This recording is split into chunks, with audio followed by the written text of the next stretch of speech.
자, 그리고 제가 오늘 시장을 보고 있는 그 뷰 말씀드리겠습니다. 시장을 보고 있는 뷰는 트럼프의 디커플링 차이나.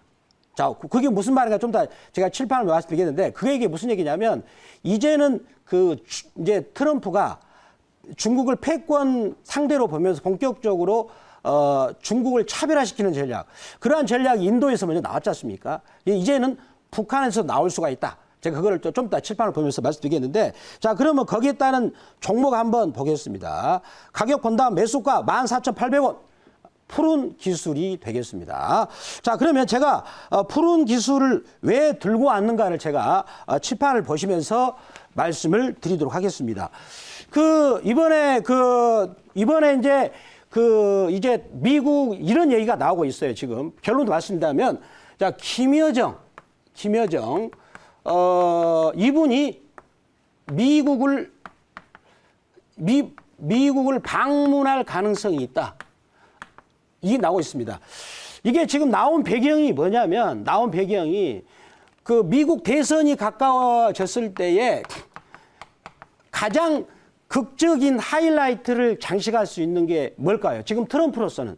트럼프는 지금 자기가 대통령 된 상태이기 때문에 정책적인 수단을 갖고 있어요. 반면에 상대방 후보인 바이든 같은 경우는 그런 수단이 없죠. 단지 지금 집권 여당이 아니잖아요. 근데 지금 공화당인 트럼프는 집권 여당이기 때문에 지금 정책 수단을 갖고 있다는 말이 되겠죠. 그래서 지금 나오고 있는 얘기가 무슨 이야기냐면, 자, 이 얘기입니다. 아까 제가 서두에서 말씀드렸는데, 자, 차이나를 디커플링 시킨다. 디커플링이죠. 자, 요거 하시면 좀 어려우니까 쉽게 말하겠습니다. 지금 우리 중국을 이렇게 중국 국경이 있지 않습니까? 얘가 인도인데, 인도에서 중국하고 분쟁이 벌어지고 있어요. 제가 본다면 아마도 증거는 없지만 미국 정보기관에서 활동하지 않겠 싶어요. 자, 그리고 중국을 둘러싸고 전부 다 미국의 군사지가 있거든요. 마지막에 북한이 있어요. 얘가 북한이 있는데, 여기 북한만 미국 편으로 땡기면 이제는 중국의 이 목줄을 질 수가 있어요. 목줄. 우리 과거에 보면은 지금 북한 땅이죠. 당나라가 고구려를 이렇게 침범했다가 거기서 대패해서 망했지 않습니까? 수나라 그랬죠.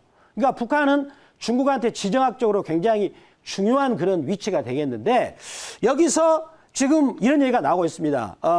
저는 이것은 이제 이런 사실은 아니고 팩트는 아니고 이런 소문인데, 미국에서 북한의 핵에 대해서 어느 정도는 암묵적으로 용인을 하되, 그러면 북한이 그동안에 북한 같은 경우 가장 싫어한 게 그거잖아요.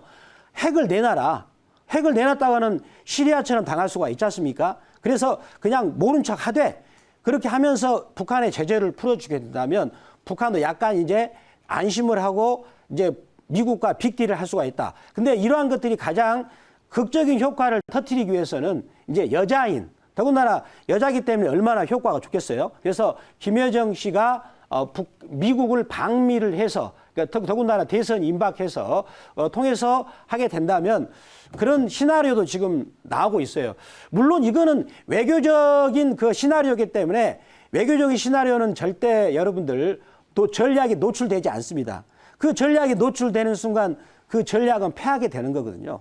그래서 이것을 견제하기 위해서 중국의 외교부장인 왕이, 자, 왕이는 지금 중국 권력 서열에서 지금 10위 안에 드는 굉장한 사람이에요. 왕이.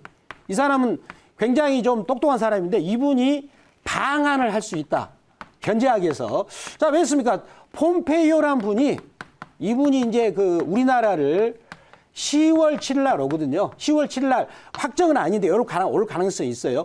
그러면 지금 우리나라도 이대훈 한반도 교섭위원장이 지금 미국을 또 갔습니다. 미국을 간 이유가, 그게 지금 미국과 북한에 대한 종전선언을 하기 위해서 제가 아는 걸로는 그렇게 지금 파악이 되고 있어요. 그렇다면 지금 중국, 그리고 또 미국, 그리고 한국, 그다음에 북한까지도 지금 4개 국가가 굉장히 미국 대선을 앞두고 발빠르게 움직이고 있는 모습. 그러나 외교적인 문제는 전략이 드러날 수 없기 때문에 결과는 나와야겠지만, 근데 제가 이제 여기서 남북 경협도 들고 있는 또 하나의 이유는 이겁니다. 바로 자, 바로 이거예요. 자, 주가의 이격도죠. 자, 이격도. 저는 이거를 항상 강조하는데요. 뭐 전기차나 5G나 이런 종목들은 이격도가 이렇게 높잖아요. 이렇게 많이 올랐잖아요. 근데 이 종목은 이 주가가 낮은 위치. 그래서 이걸 들고 왔다. 이렇게 말씀드리면서 또 질문을 또 있으면 준비하겠습니다. 네, 대북 네. 관련해서 이제 좀 이렇게 긍정적으로 보시면서 가지고 나오신 것 같은데요. 네. 저는 제 개인적인 생각인데 저는 좀 부정적입니다. 왜냐하면 네. 사실 4년 동안 트럼프가 이 북한과의 외교 관계에서 우리 정부가 정말 노력을 많이 했잖아요. 그렇죠. 네, 정말 노력을 많이 했습니다. 진짜 중매시키는 것처럼 했는데 트럼프가 솔직히 외교 정책에서 중국도 마찬가지고 뭐 북한도 마찬가지고 그렇죠.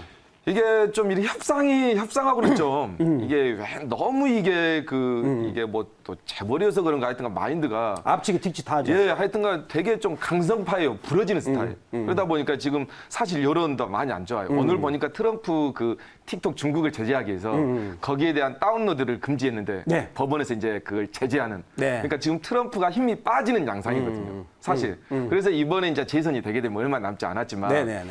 트럼프가 재임했던 때는 할 때까지는 저는 대북 관계 우리나라가 아무리 예를 쓰더라도 그게 좀 이렇게 좀 한 발짝 나가기는 쉽지가 않다. 네네. 저는 그렇게 생각을 하는데 네네. 이제 지금부터 천천히 힘이 빠지니까 대북의 그 기류가 네. 미국과 이제 북한 간에 어느 정도 기류가 변해야 우리도 네. 이게 북한한테 그 호의적인 제스처를 취할 수가 있는 거잖아요. 네네네. 그래서 그런 관점에서 이 트럼프가 아직까지는 이제 재임하고 있으니까 그런 부분에서 저는 좀 긍정적이지 않다고 생각을 하는데 네. 이번에 이제 바뀌게 된다면 네. 재선이 되든 안 되든 네. 그런 기류들이 좀 있는 건지 미국에서도 네. 이 대북에 대한 있습니다. 트럼프의 책에서 거래 기술을 보면 그 사람은요, 상대방을 때릴 때 앞치기 뒤치기 다 합니다. 상대방이 정신을 못 차리도록. 그런 게 있더라고요. 근데 지금 보면은 트럼프가 분명히 북한한테 구애 작전을 펴고 있어요. 김정은한테 미안하다. 밖으로 나와라. 그런 것을 트윗을 통해서 공개적으로 하고 있고, 또 트럼프의 외교를 담당하는 폼페이오. 이분도 지금 북한한테 구애 작전을 펼치고 있거든요. 근데 북한은 자존심이 센 국가지 않습니까? 자기가 없지만 자존심이 세요. 또 옛날에 또 당했던 그런 서러움도 있기 때문에, 그래서 제가 본다면 현재는 그렇지만 현재 이도훈 한반도 교섭위원장이 다시 미국을 갔어요. 최근에 우리 외교 관계자들이 김종건 그다음에 또 이도훈 해서 한 3분 정도가 미군을 굉장히 짧은 시간에 많이 방문했거든요. 그리고 폼페이오 이분이 2억 마일리 먼 땅을 우리나라에 10월 7일 날 온다는 것도, 이런 것도 뭔가 암시가 있고, 또 왕이가 또 갑자기 우리나라를 또 10월 달 온다는 것도 지금 4개 국가의 치열한 외교적인 것이다라고 생각하고, 트럼프는 그 자기가 정책적인 수단이 있기 때문에 충분히 만들 수가 있다고 생각합니다. 네, 추가적인. 네. 추가 질문 드려볼게요. 미국에 뭐 트럼프가 있다면 북한에는 이제 김여정이 이제 있다고 생각을 해요. 외교를 최근에 많이 담당을 했으니까. 네. 근데 7월 말 이후에는 이제 공개 석상에서 또 거의 보이지 않고 있고, 네. 지금 국면에서도 거의 나오지 않고 있어요. 네. 이런 상황은 또 어떻게 지켜봐야 될까요? 네. 지금 그 김여정 씨가 안 나오는 것은 제가 보는 것 같아요. 지금 최선희 외무상하고 지금 이제 미국과 상대하기 위해서 치밀하게 전략을 짜고 있다, 그런 생각을 해요. 네. 이제 그 원래 그분의 생김새하고 성격상 우리 문재인 대통령한테 그렇게 야박하게 말씀할 분이 아니잖아요. 근데 북한이 원래 그런 식 외교적인 전술을 쓰거든요. 상대방을 정신 못 차리도록 이렇게 좀 혼쭐을 냈다가 다시 조용히 하는 전략이 나오는데, 제가 본다면 김여정 씨하고 우리나라 그 국정원장, 아니 국정원장이죠. 그분하고는 상당히 이렇게 보이지 않는 라인이 있다고 저는 생각이 됩니다. 그러한 부분들이 아마도 저는 이거 개인적인 추측인데, 제가 어떤 정무적인 감각에 따른다면 아마 그 10월 말 정도는 갈 수 있지 않겠는가. 간다면 좋겠죠. 우리 남북 네. 경협자한테. 자, 그러면서 요 종목의 그 가격 전략도 한번 보겠습니다. 가격 전략은 푸른 기술 목표가는 19,000원 말씀드리고요. 손절매는 13,000원으로 말씀을 드리도록 하겠습니다.